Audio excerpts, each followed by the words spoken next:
Vamos a dar inicio a las exposiciones del día de hoy con la exposición El origen constitucional del derecho a la salud a cargo de la doctora María José Carrión, asambleísta nacional. Bienvenida, doctora.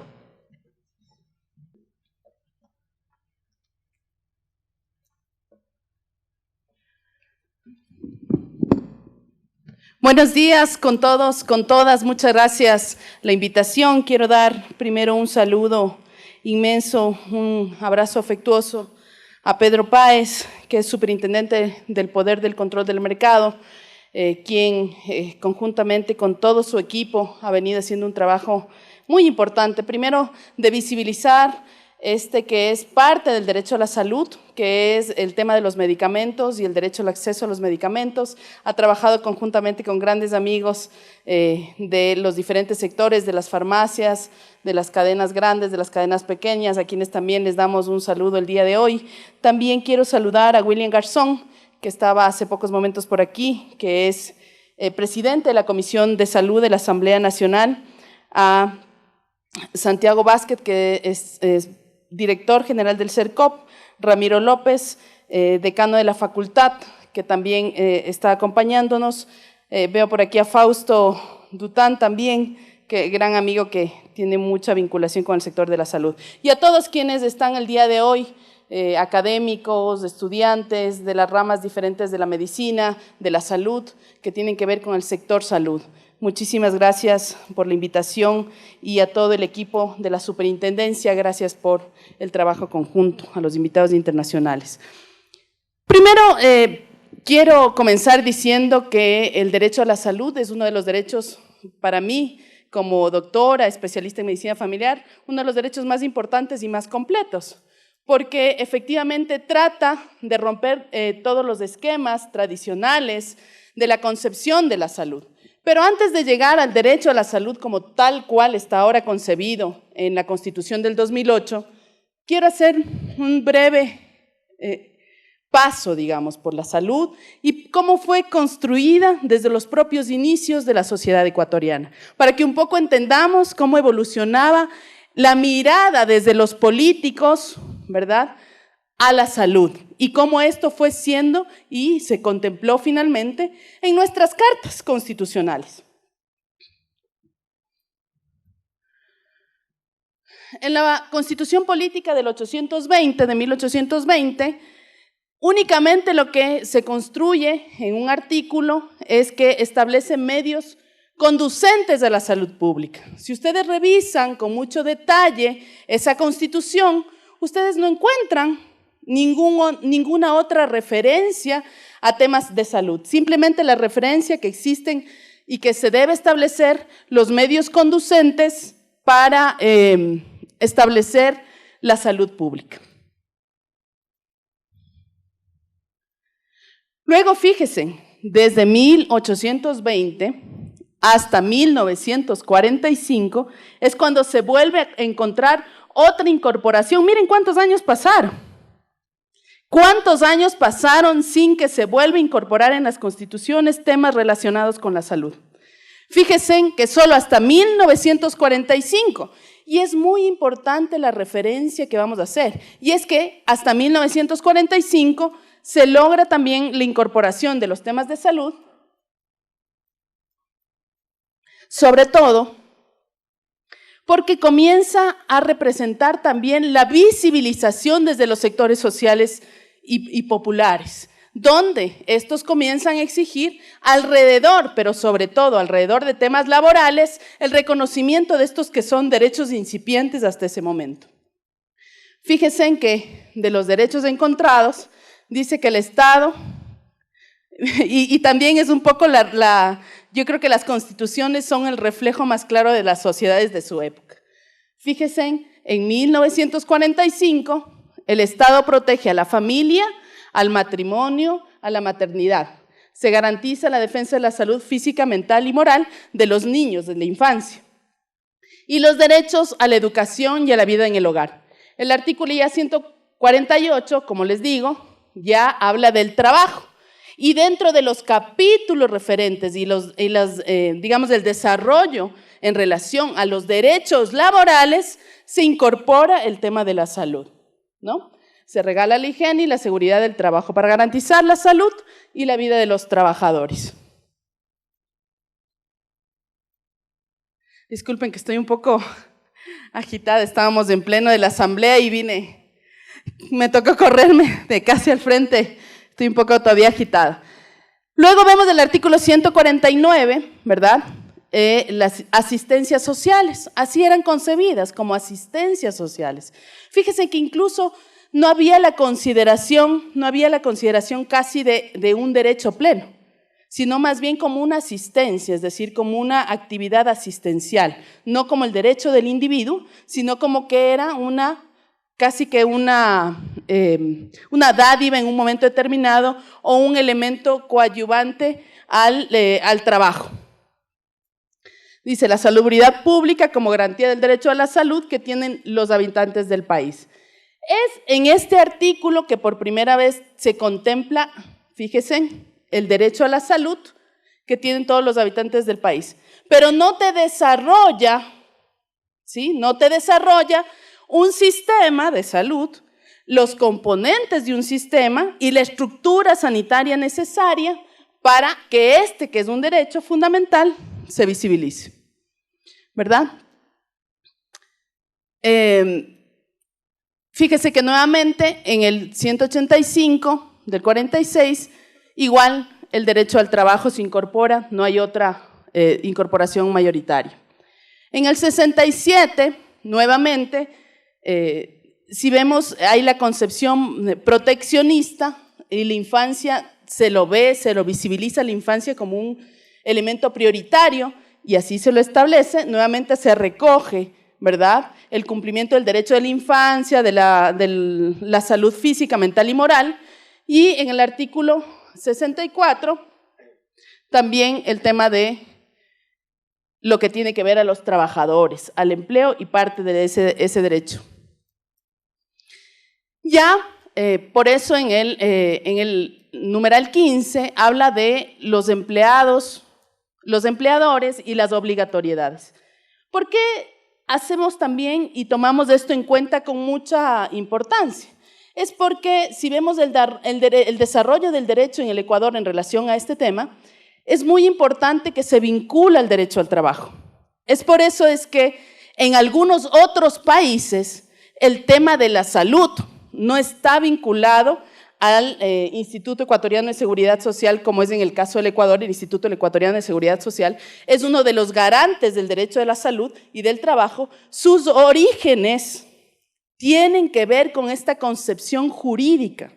¿Por qué? Porque dentro del marco del desarrollo del derecho a la salud fue precisamente el derecho al trabajo. O sea, el derecho al trabajo fue una de las construcciones principales que permitió el desarrollo del derecho a la salud y que a partir de toda concepción, que fue una concepción netamente jurídica, ¿verdad?, estructural, plantea pues también el desarrollo de la seguridad social. Como vemos en la Constitución del 79, ya se comienza a incorporar otros elementos que son muy de vanguardia, ¿no es cierto? El tema de que el derecho a vivir en un ambiente y en un medio ambiente libre de contaminación tiene que ver con el derecho a la salud y tiene que ver con el desarrollo de un tema sanitario.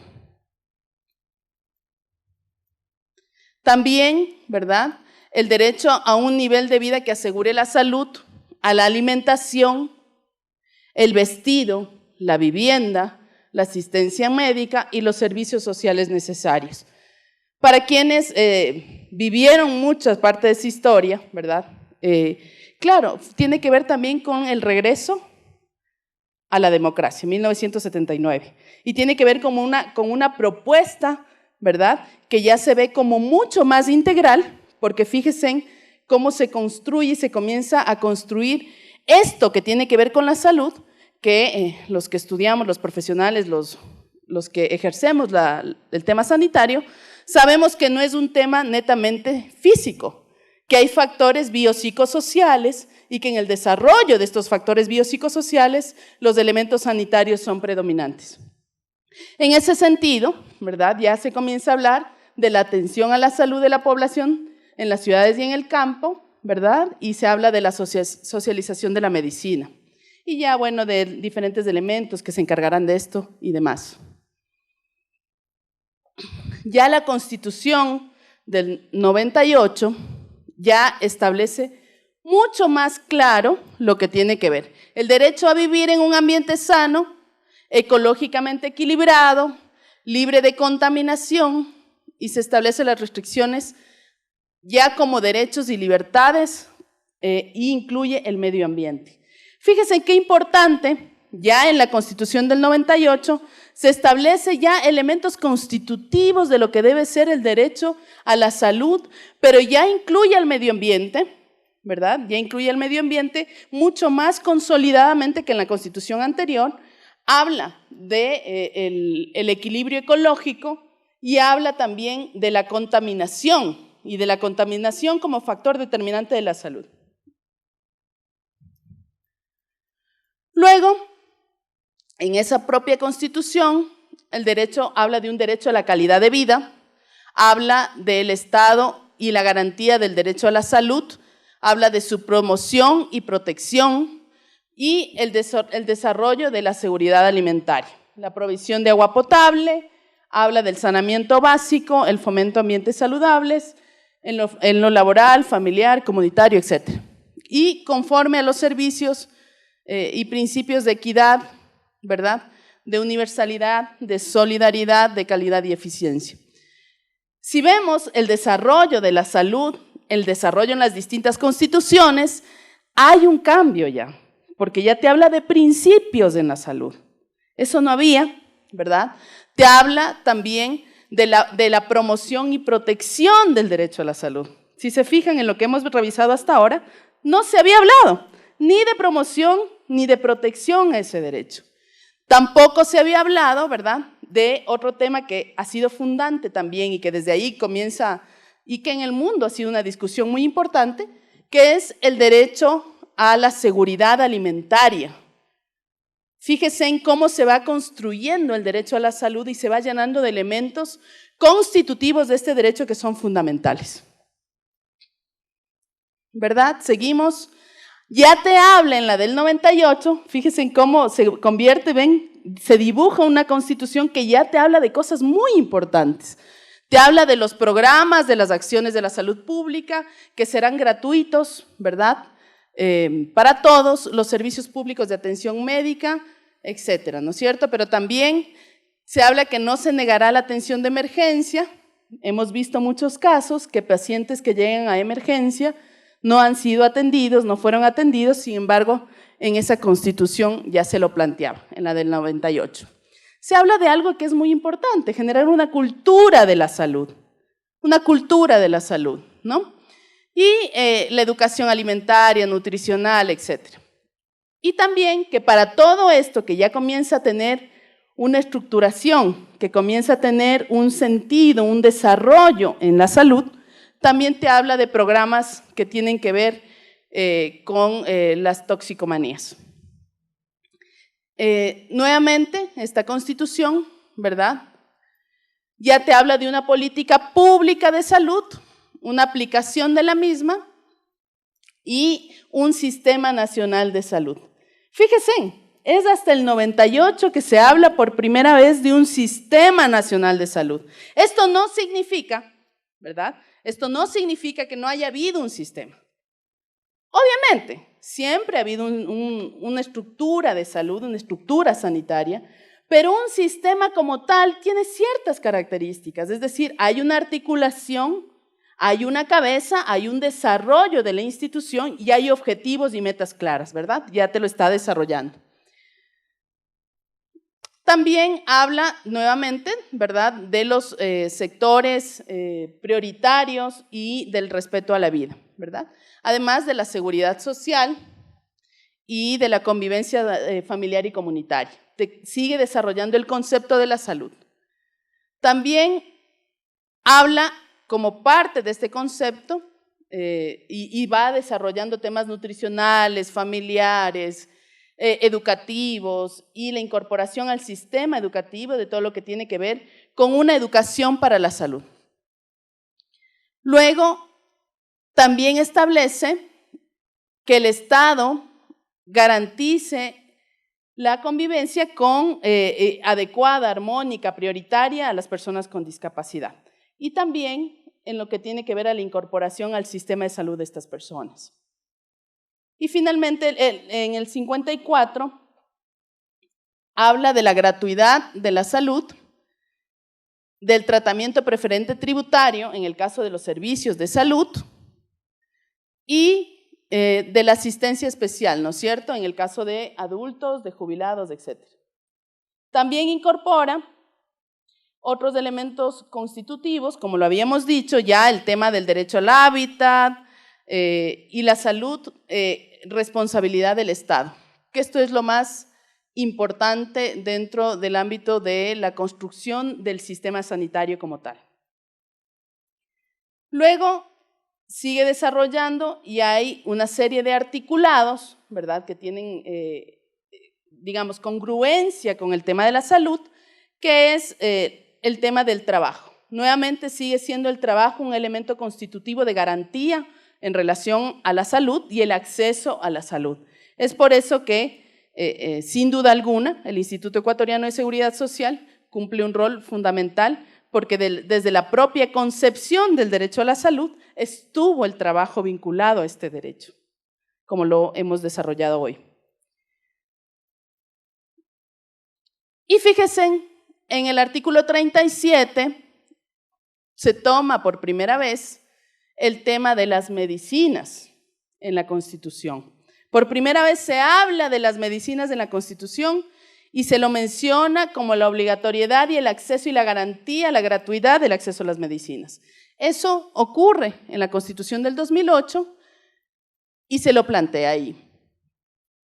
Además, habla sobre los derechos a los jóvenes y bueno, nuevamente dentro de estos derechos se desarrolla también el derecho a la salud y los sectores, hablando obviamente de los sectores de atención prioritaria, ¿no? Nuevamente se ratifica en tercera edad, en discapacitados, en mujeres embarazadas, en jóvenes, el tema de la atención. Esto es muy importante, la atención prioritaria también, integral a los temas de parto, embarazo y posparto.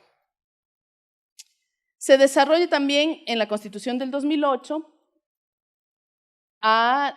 un sistema que evidentemente garantiza todo lo que tiene que ver con niñas, niños y adolescentes, la integridad física y psíquica que también estuvo presente desde el principio de las constituciones.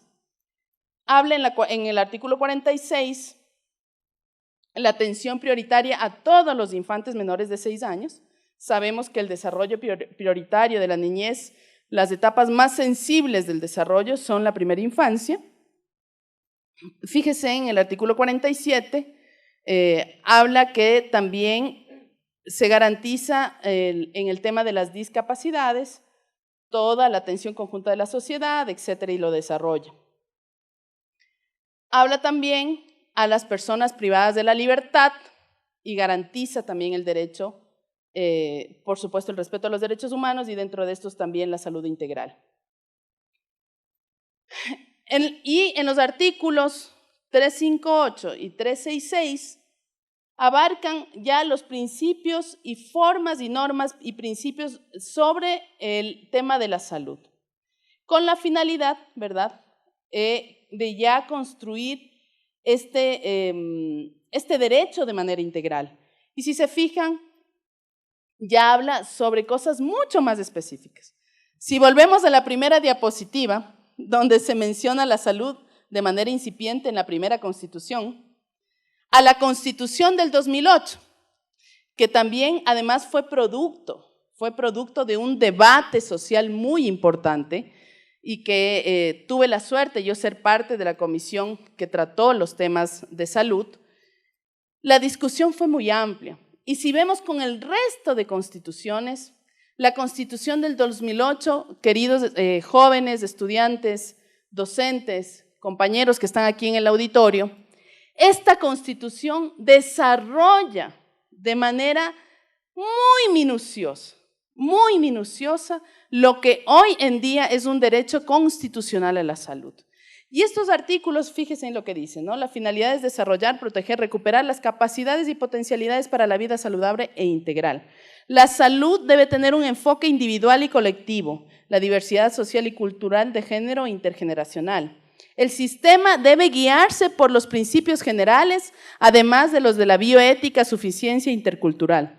Comprende instituciones, programas, políticas, recursos, acciones y actores de salud. Abarca todas las dimensiones del derecho a la salud, promoción y prevención, atención integral. Promueve la complementariedad de las medicinas ancestrales y alternativas. Debe adecuarse coordinadamente a la red pública integral de salud. Fíjense en estos elementos. Ahora seguramente muchos de nosotros manejamos muy bien, sabemos los conceptos de red pública de salud. Muchos sabrán el concepto de red pública de salud. El tema de, se nos hace cotidiano ya saber que existe todo un sistema de prevención, de promoción, de atención integral, los niveles de la salud, etcétera. Para nosotros es cotidiano. Pero fíjense que solo fue hasta el 2008 que tuvo una construcción constitucional. Pero además uno de los cambios trascendentales que hay en la Constitución del 2008, ¿verdad? Es primero esto, que es muy importante. El Estado ejerce la rectoría de las políticas públicas. Es decir, antes veíamos, quizá para muchos que son jovencitos no pudieron ver esto, pero antes veíamos que una prefectura, que una alcaldía, daba un sistema de salud, tenía su propio sistema de salud. Sin entender, y obviamente cuando el Estado no tenía una capacidad efectiva de atender de manera global los problemas de la salud, esta institución, ¿verdad? En este caso una prefectura, una alcaldía, daban un sistema de salud a su conveniencia, ¿verdad? O con sus parámetros, incluso con buena fe. Yo no creo que haya habido mala fe, pero lo hacía de manera individual, lo hacía con un microsistema de salud. Obviamente, estos microsistemas de salud se reproducían por cientos. Fundaciones daban su atención de salud, instituciones privadas tenían su sistema de atención de salud y demás. Al nosotros construir esto en la Constitución de Montecristi, que fue el Estado ejerce una rectoría de las políticas públicas, obviamente que hay muchas instituciones, y debe ser así, públicas y privadas, que dan atención de salud, pero deben cumplir con ciertos parámetros, con estándares de calidad que permiten y garanticen el ejercicio pleno del derecho a la salud. Es por eso que es un gran logro de la Constitución de Montecristi que el Estado ejerce la rectoría de las políticas públicas. La atención de salud debe ser un servicio público brindado por instituciones públicas, privadas y comunitarias. Los servicios públicos serán universales, gratuitos, seguros, con calidad y calidez. Ahí incorpora ese sentido. El Estado es responsable de formular políticas públicas, universalizar la atención, ¿verdad? Mejorar y ampliar la cobertura, fortalecer los servicios estatales de salud, garantizar prácticas de salud ancestral y alternativa, brindar cuidado especializado a grupos de atención prioritaria que fueron descritos en los primeros artículos de la Constitución, ¿verdad? Que ya lo revisamos. Asegurar acciones y servicios de salud sexual y reproductiva, asegurar la salud integral de mujeres, garantizar disponibilidad y acceso a medicamentos. Fíjense que aquí comienza, que es uno de los motivos del foro, ¿verdad? Garantizar disponibilidad y acceso a medicamentos de calidad, desarrollar programas para prevenir y controlar adicciones, no criminalizar a las personas consumidoras. El Estado debe financiar de forma oportuna, regular y suficiente la promoción y protección del derecho a la salud. Básicamente, esos son los componentes de lo que hoy, en este momento, son los elementos constitutivos del derecho a la salud. Si nosotros podemos hacer una descripción muy amplia y hemos revisado profundamente lo que las constituciones desde su inicio, desde la primera constitución hasta ahora ha incorporado. Recordar que hay 21 constituciones, hay una que está en discusión, pero en final son 21 constituciones Y en estas 21 constituciones lo que hemos podido encontrar en relación al derecho a la salud es esto. Hay algo que no lo pusimos, que también es muy importante, y es que habla sobre la obligatoriedad en el tema de medicamentos, que también es motivo del foro, ¿verdad?, de que el Estado también sea un productor de medicamentos. Y dentro de este gran sueño, ¿verdad?, que es que el Estado en algún momento siga con el desarrollo científico-tecnológico y pueda seguir apoyando a aquellos científicos, investigadores, para apoyar hacia el avance de los elementos de desarrollo investigativo, se puso también en la Constitución que el Estado debe ser responsable y garantizar la investigación científico-técnica y también impulsar para que el Estado produzca medicamentos. Y uno de los temas que aquí se está discutiendo y que se discutirá durante la jornada es sobre el tema de los medicamentos. Y yo creo que hay que dar las glorias a quien se merece. Y creo que la Superintendencia y Control de Poder del Mercado ha hecho por primera vez algo de lo cual de alguna forma hemos sido partícipes. Y se ha hecho una investigación al comenzar mi periodo legislativo. Planteamos, si puedes prender la luz ya. Planteamos, al comenzar mi periodo legislativo, planteamos la necesidad de estudiar y de investigar qué es lo que pasa con el sector de los medicamentos. Y en ese camino veo muchos amigos aquí que nos hemos encontrado en diferentes peleas, Renecito, algunos amigos están por aquí. Y hemos logrado por primera vez, ¿verdad?, a los compañeros que son dueños, accionistas, gerentes de las grandes empresas distribuidoras de fármacos, de las grandes cadenas de farmacias, sentarnos en una misma mesa de debate con los compañeros de las farmacias y boticas populares. Y esto ha servido, ¿verdad?, ha servido al Estado, a las pretensiones estatales de buscar un control y una regulación de la desmesura en la variación de costos de los medicamentos, ha servido para que podamos tener, ¿sí?, para que podamos tener muy claramente la posibilidad de garantizar una discusión sana desde los diferentes sectores, desde el dueño de la farmacia como Renecito que tiene en el centro histórico, a como los compañeros de Fibeca. Ahí están sentados uno al lado del otro sin ningún problema. Y esto antes, amigos, no era posible. No era posible, porque había temores de lado y lado. Había cierta duda en las intenciones de poder sentarnos en una mesa de diálogo. Sin embargo, quiero agradecer y reconocer el trabajo que ha hecho Pedro y el equipo de Pedro Páez, porque ha permitido ir transparentando una discusión que cuando yo llegué como legisladora fue una de las primeras propuestas que yo hice, y era que planteé que bajar el costo de los medicamentos es realmente una acción transformadora y revolucionaria.